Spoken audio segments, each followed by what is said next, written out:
Woi, jangan tahan saya. Woi, duduk. Duduk. Ada seorang pemilik usaha rental mobil yang menjadi korban penembakan di rest area kilometer 45 tol dari arah Merak Balaraja ke Jakarta. Pelaku sudah kami amankan.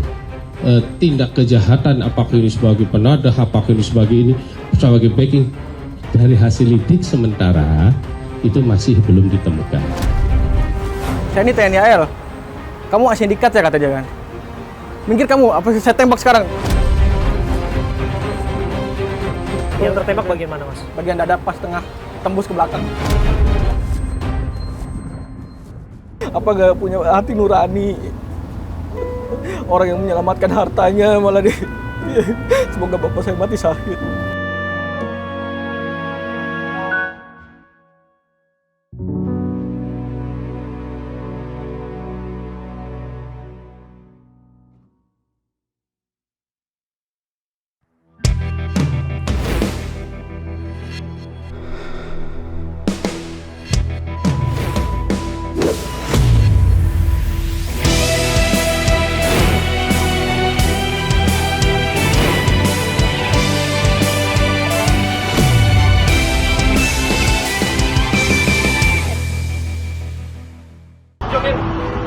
Ya?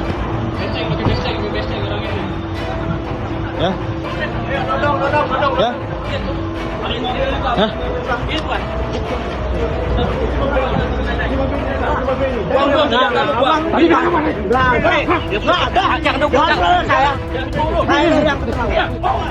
Jangan tahan saya.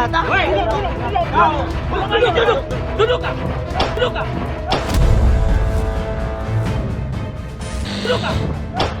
Inilah detik-detik pengusaha rental mobil ditembak di rest area tol kilometer 45 Jakarta Merak, Kecamatan Jayanti, Kabupaten Tangerang, Banten. Para korban diberondong timah panas saat mencoba merebut kembali mobilnya yang dibawa kabur.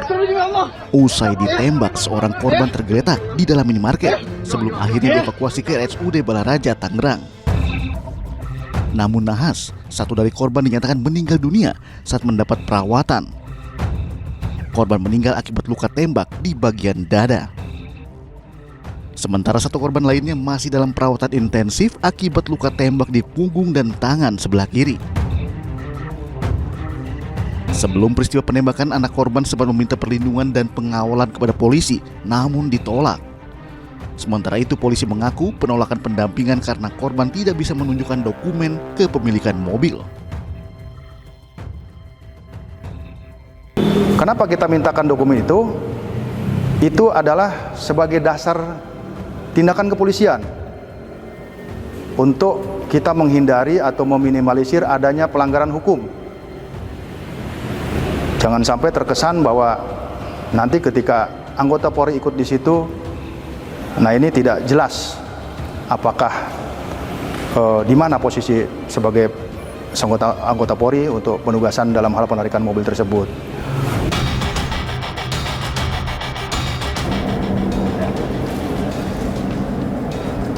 Sobat saya Abraham Silaban, kita mendapatkan informasi, kita mendapatkan laporan pada hari Kamis 2 Januari. Pagi-pagi saya ditelepon oleh salah satu pengusaha rental mobil, salah satu pemilik rental mobil yang mengatakan bahwa ada insiden penembakan. Kita sempat cari tahu dan coba telusuri informasi ini. Ternyata betul terjadi, ada seorang pemilik usaha rental mobil yang menjadi korban penembakan di rest area kilometer 45 tol dari arah Merak Balaraja ke Jakarta. Kita akan menuju ke rest area itu untuk mengecek langsung TKP dan menunjukkan kepada sobat semua seperti apa suasana di TKP. Saya Abraham Silaban bersama dengan tim langsung terjun ke lokasi untuk menjejaki setiap informasi dan detail lebih detail yang barangkali mungkin bisa kita dapatkan.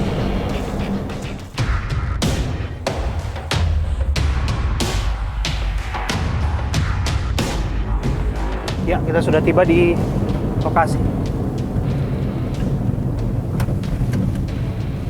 Kita langsung menuju ke titik pasti terjadinya insiden penembakan pada Januari 2025 tanggal 2 pukul 4.30 pagi.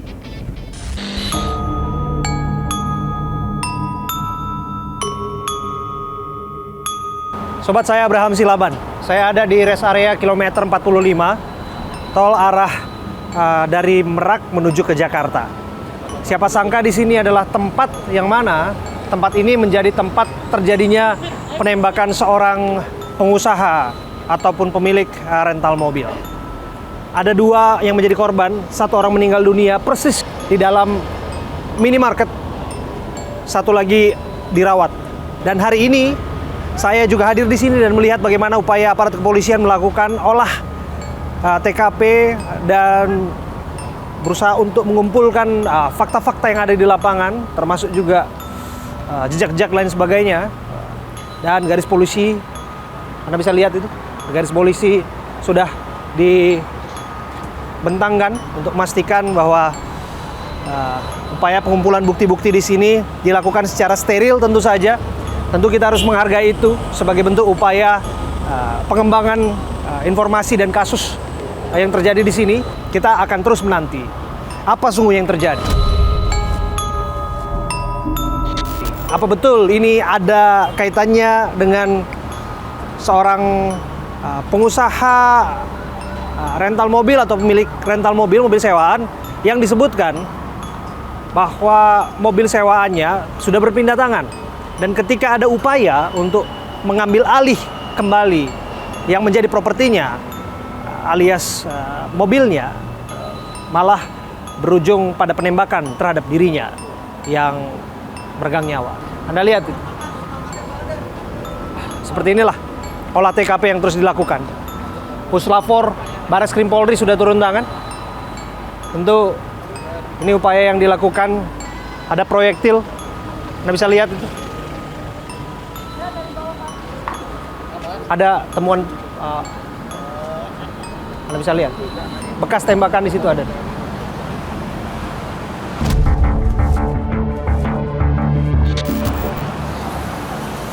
Ya, siapa sangka di area publik terbuka seperti ini terjadi penembakan ya, meskipun itu pukul 4.30 pagi ya. Nanti coba kita cek di mana titik pengamanan di tempat ini. Di mana security yang bertugas di sini. Sekali lagi dengan lebih jelas, di situ ada bekas lubang bekas tembakan di situ yang sedang di marking atau ditandai oleh Lapor Bareskrim Polri. Kalau kita coba lihat CCTV lagi di sini ya, mana titik CCTV ya? Coba ke sini sih. Dengan Bapak siapa, Pak? Saya Pak Dahyani. Pak Dahyani. Pak Dahyani. Iya. Oke, Pak Dahyani. Bapak petugas keamanan di sini ya, Pak ya? Betul. Di rest area 45 Balaraja. 5 Balaraja ya, Pak Iya. ya? Pak, berkenan menunjukkan kepada kami di mana lokasi CCTV di sini, Pak? Lokasi CCTV yang itu tuh. Oh, ada CCTV itu tuh ya? Iya. Oke, boleh kita jalan ke sana, Pak? Sebentar, Pak. Oke. Jadi ada berapa CCTV di sini, Pak? CCTV yang dari itu ada tuh. Oke. Yang arah ke sini 2. Satu. Oke. Lokasi posko pengamanan di mana, Pak? Posko pengamanan kan di sebelah sana. Oke. Polsek Cisoka. Oke, coba kita tunjukkan ya di situ ya. Sobat, di sini ada CCTV yang persis mengarah ke arah Indomaret. Ke arah TKP ya, Pak ya? Persis dia mengarah ke TKP. Oh, ada 2 yang mengarah ya. Oke. Satu di atas ini. Iya. Persis di atas tiang listrik ini ya, Pak ya? Di atas tiang penerangan maksud kami. Iya. Satu lagi yang mengarah ke sini ya persis di atas SPBU. Iya, betul. Oke. Jadi 8 CCTV ada di dalam area Indomaret, ada 2 yang ada persis di area menembak ke Indomaret sini. Oke, Pak, yang tugas siapa? Yang tugas itu waktu itu grupnya Pak Suendi. Oke. Nah, yang jaga di sini Pak Amim. Tahu persis dia pas penembakan, pas mau disamperin bawa senjata api, akhirnya dia mundur lagi. Karena udah si korban udah masuk ke Indomar, udah geletak, akhirnya yang jaga mundur lagi. Karena dia kan bawa senjata api. Oke. Jadi sempat melihat senjata api ya, Pak ya? Bukan sempat lagi, orang deket nih, ini penembakannya sampai 5 kali itu. Tuh. 5 kali Pak ya. Yang jaga di sini, yang nembak di sini.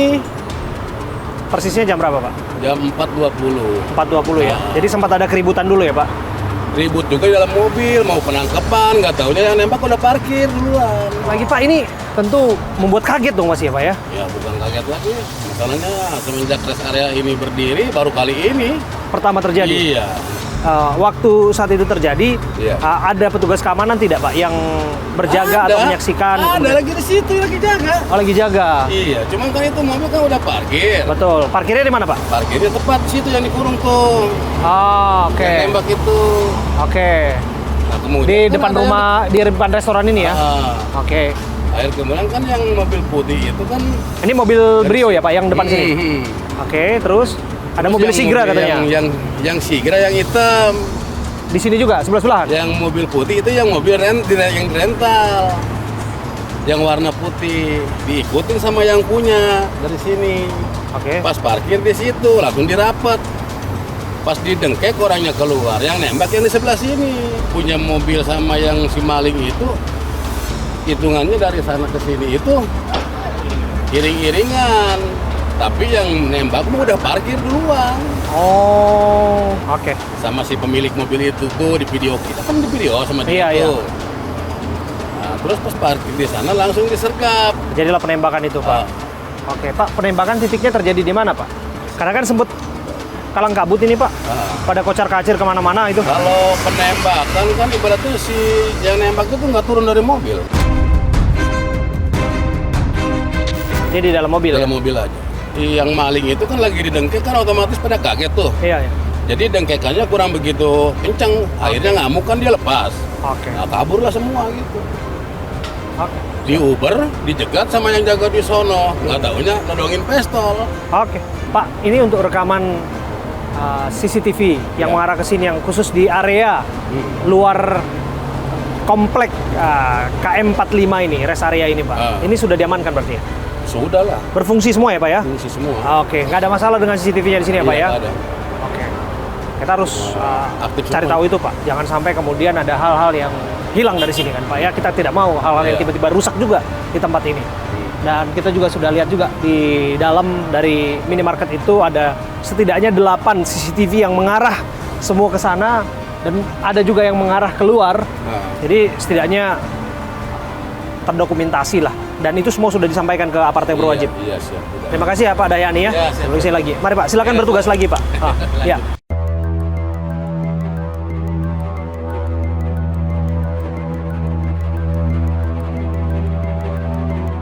Ya, olah TKP sudah selesai ya dilakukan oleh aparat kepolisian ya. Yaitu mesti dilakukan untuk mengumpulkan semua informasi. Sekali lagi, saya Abraham Silaban, saya berdiri persis di lokasi penembakan. Disebutkan penembakan terjadi di sini. Silakan Pak. Penembakan terjadi di tempat saya berdiri ini. Tidak jauh dari sini, persis di depan dari minimarket. Dan saya ingin tunjukkan kepada Anda ya. Ini adalah lubang bekas tembakan peluru.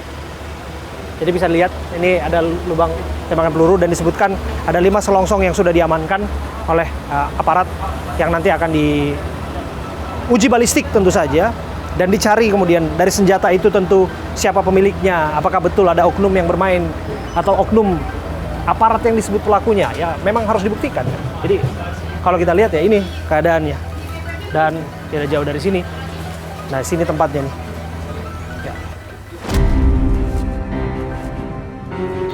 Ya, dengan segala kerendahan hati ya, kami tidak mau mengganggu suasana batin kesedihan keluarga, tapi kami bisa sampaikan bahwa disinilah korban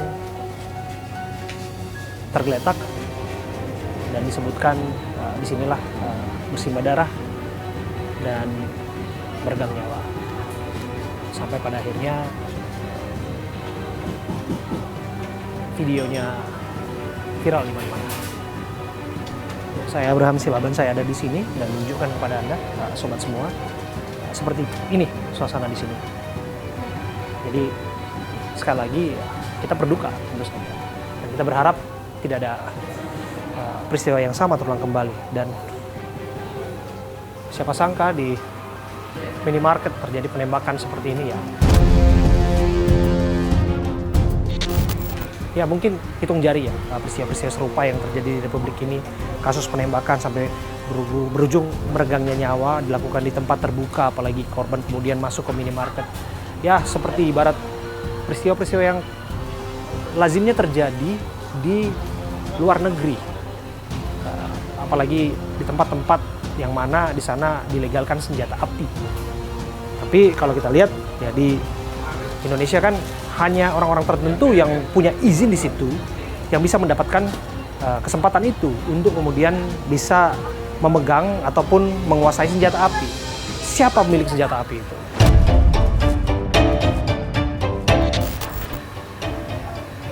Dari mana senjata api itu diraihnya? Dan atas kepentingan apa senjata api itu dikuasainya?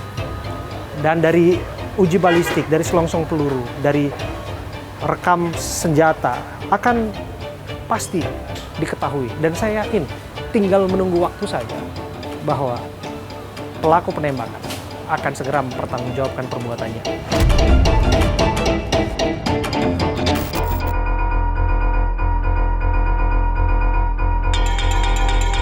Ya, saya bersama dengan seorang yang bertugas pada malam kejadian itu. Tentu ini di luar dugaan ya Mas ya. Bener Pak. Jam berapa waktu itu Mas? Jam 4:30 pagi, jam 14.30 lah. Pertama sih emang ribut-ribut biasa sih, cuman nggak nyangka aja kalau misalnya sampai ada tembakan kayak gitu. Berapa lama ributnya? 10 menitan lah Pak. 10 menitan? Ada. Pokoknya mulai itu jam 4:30-an. Oke. Jadi kalau disebutkan 2 orang pelaku atau tersangka itu parkir mobil di sini itu jam berapa kira-kira Mas? Kalau saya ingat Mas. 4:15-an. 4:15-an. Sempat belanja di sini? Enggak. Nanya toilet aja deh Pak. Oh cepat masuk? Nanya toilet. Nanya toilet. Nggak ada terus langsung keluar dia. Berapa orang yang nanya toilet? 1 orang. 1 orang? 1 orang. Itu yang kalau nggak salah yang rental deh. Yang Brio. Brio yang merah. bawa Brio itu ya? Brio merah. Sebelum penembakan, waktu ribut-ribut di luar sempat coba kontak security atau pengamanan Mas? Itu setelah kejadian, setelah baku tembak tuh ada tuh temen panggil security, cuman security-nya posisinya lagi keluar juga sih. Waktu kejadian ribut-ribut, kemudian ada penembakan, Mas ada di dalam? Ada. Apa yang Mas lakukan waktu itu? Sembunyi Pak, ngeri. Takutnya kan namanya megang senjata ya. Karyawan juga namanya takut kena imbas juga sih Pak. Makanya cari aman juga, nggak perlu nyasar atau apa. Jadi cuman sempat ngeliat doang gitu kan, yang ditembak-tembak tuh kayak gimana gitu. Setelah nembak ya si pelaku tuh ya langsung kabur sih. Kemudian korbannya masuk malah? Masuk Pak. Menyelamatkan diri ke dalam minimarket. Jadi posisi penembakan tidak di dalam minimarketnya ya? Tidak di dalam. Tapi itu di luar ya? betul. Tapi justru korban berusaha untuk minta tolong ya? Minta tolong ke Mas waktu itu? Enggak sih, cuma numpang masuk aja Pak. Soalnya kan kalau misalnya bapak itu ditembak tetap di luar, mungkin lebih dari 1 tembakan tuh bisa aja sih. Itu ditembak langsung masuk, pelaku juga langsung kabur. Terus waktu ngelihat ada korban bersimbah darah di depan persis di lantai begitu, apa yang Mas lakukan? Bingung Pak, mau ngelain apa juga. Soalnya kan namanya kita karyawan ya, mau ngebantu juga darah semua Pak, ngeri. Jadi cukup nenangin doang sih, cuma ngeliatin gimana, bingung pokoknya Bang. Lukanya di bagian mana Mas? Dada, pas banget dada. Dada ya? Dada, tembakannya dada tuh. Itu ditemenin sama saudara juga yang pakai baju warna putih. Terima kasih ya Mas ya. Ya, siap Pak. Ini pertama kali kejadian di sini ya? Iya. Oke, semoga nggak terulang lagi ya. Thank you Mas. Siap. Yang mengaku dari TNI AL, dia ada mengaku, saya ini TNI AL. Kamu sindikat ya kata dia kan. Minggir kamu, apa saya tembak sekarang.